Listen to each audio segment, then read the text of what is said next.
বুদ্ধায় নমঃ।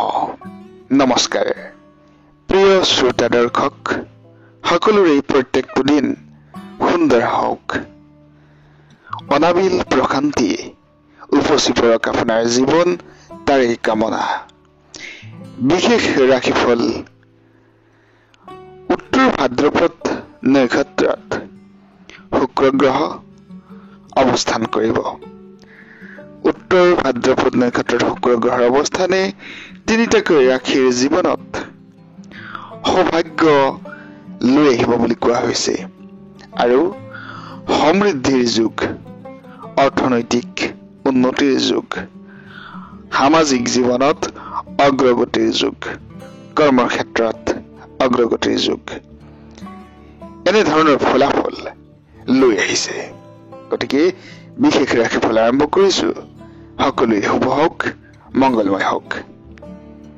জ্যোতিষশাস্ত্ৰৰ গণনা অনুযায়ী শুক্ৰ গ্ৰহ হৈছে জাগতিক সুখ, সম্পদ, জাকজমকতা আৰু প্ৰেমৰ প্ৰতীক গ্ৰহ। ইয়াৰ প্ৰভাৱত ব্যক্তি বিশেষৰ সুখ, সৌভাগ্য, সমৃদ্ধিৰ বৃদ্ধি হয়।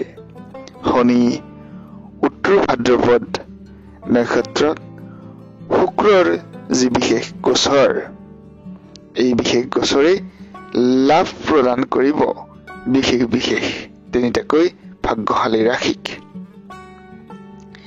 জ্যোতিষশাস্ত্ৰ অনুযায়ী বিশেষভাৱে শুক্ৰ গ্ৰহ জাগতিক সুখ, সম্পদ, জাকজমকতা, প্ৰেমৰ কাৰক গ্ৰহ। ইয়াৰ প্ৰভাৱত সুখ, শান্তি, সম্প্ৰীতি, সৌভাগ্যৰ বৃদ্ধি পায়। এটা বিশ্বাস কৰা হয় যে ৰাশিফলৰ শুক্ৰ গ্ৰহৰ অৱস্থানে যদি আপোনাৰ অৱস্থান শক্তিশালী হয়, তেনেহলে বিশেষভাৱে আত্মবিশ্বাস বৃদ্ধি পায় সেইজন ব্যক্তিৰ, যি ব্যক্তিৰ শুক্ৰ গ্ৰহৰ অৱস্থান উচ্চ হয়। জ্যোতিষশাস্ত্ৰৰ গণনা অনুযায়ী শুক্ৰ গ্ৰহৰ ৰাশি বা নক্ষত্ৰ পৰিৱৰ্তনে লৈ আহে বিশেষ পৰিৱৰ্তন ভিন্ন ৰাশিৰ জাতক জাতিকাসকলৰ বাবে। এতিয়া জ্যোতিষশাস্ত্ৰৰ গণনা অনুযায়ী, গৱেষণা অনুযায়ী কোৱা হৈছে শুক্ৰৰ ৰাশি নক্ষত্ৰ পৰিৱৰ্তনৰ বাবেই বহুকেইটা সৌভাগ্যশালী ৰাশি প্ৰস্তুত হৈছে। তাৰ মাজতে আমি বাছি উলিয়াইছো, নিৰ্বাচন কৰিছো সৌভাগ্যশালী তিনিটাকৈ ৰাশি। বৰ্তমান শুক্ৰ গ্ৰহ উত্তৰ ভাদ্ৰপদ নক্ষত্ৰত অৱস্থিত। 2025 বৰ্ষৰ এপ্ৰিল মাহ পৰ্যন্ত এই নক্ষত্ৰত অৱস্থান কৰিব।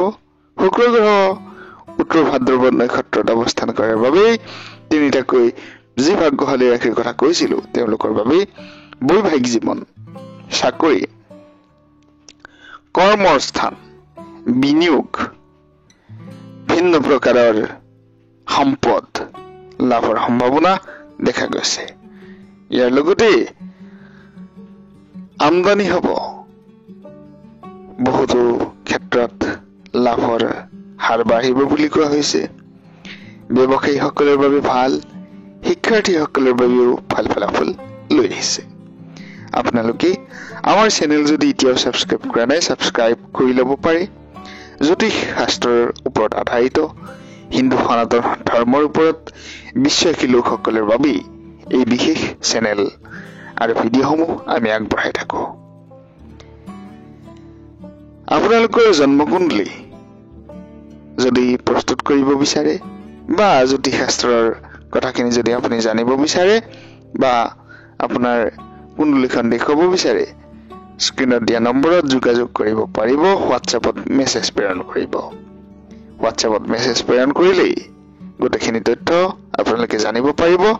নিম্নতম খৰচৰ বিনিময়ত আমাৰ সৈতে কথা পাতিব পাৰিব। সৌভাগ্যশালী ৰাশিৰ তালিকাত প্ৰথম সৌভাগ্যশালী ৰাশি বৃষভ ৰাশি। বৃষভ ৰাশিৰ জাতক জাতিকাসকলৰ শুক্ৰ গ্ৰহৰ উত্তৰ ভাদ্ৰপদ নক্ষত্ৰত থকাৰ বাবেই বৃষভ ৰাশিৰ জাতক জাতিকাসকলৰ বাবে বিশেষ সা সুবিধা দেখা গৈছে। আপোনাৰ দীৰ্ঘদিনে অমীমাংসিত কৰ্ম যদি কোনো ক্ষেত্ৰত আছিল, সেয়া সম্পাদন হব। পৰিয়ালত আপোনাৰ প্ৰভাৱ বিস্তাৰ হব। আপোনাৰ সম্পৰ্কসমূহ প্ৰেমৰ সম্পৰ্ক, বৈবাহিক সম্পৰ্ক দৃঢ় হ'ব। শুক্ৰ গ্ৰহৰ প্ৰভাৱৰ ফলত স্বাস্থ্যজনিত সমস্যা সমাধান হ'ব। ভাগ্যৰ প্ৰত্যাশিত সমৰ্থন পাব।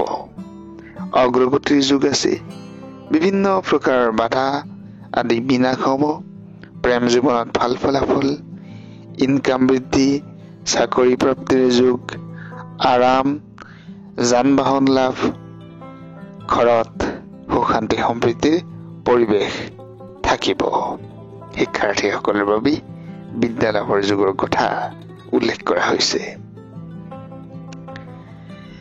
এইবাৰ দ্বিতীয়টো ভাগ্যশালী ৰাশিৰ কথা ক'ব বিচাৰিছো। কৰ্কট ৰাশি দ্বিতীয়টো ভাগ্যশালী ৰাশি।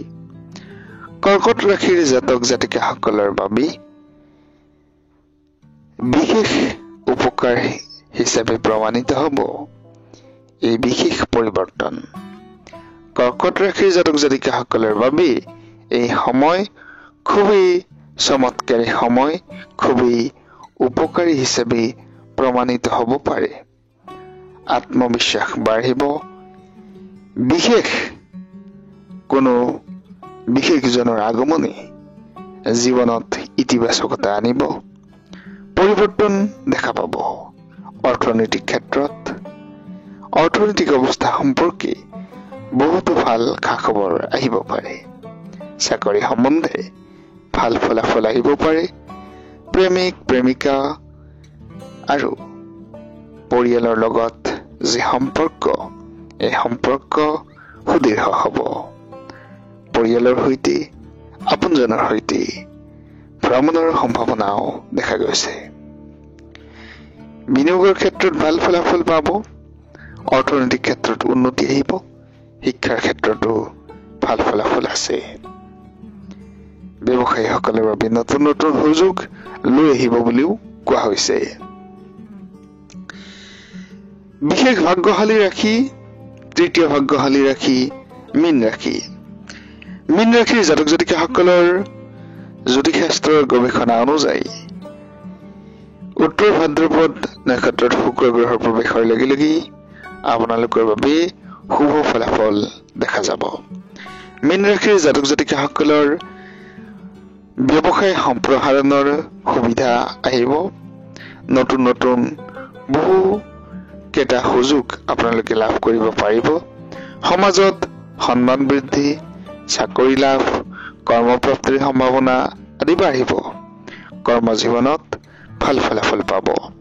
বিবাহিত জীৱন, প্ৰেমৰ জীৱন, পাৰিবাৰিক জীৱন প্ৰচুৰ পৰিমাণে সুখ আহিব বুলিও কোৱা হৈছে।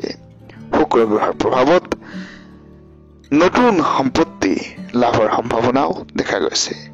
সকলোৰে প্ৰত্যেকটো দিন সুন্দৰ হওক, তাৰে কামনা ভগৱানৰ শ্ৰীচৰণত, মা কামাখ্যাৰ শ্ৰীচৰণত।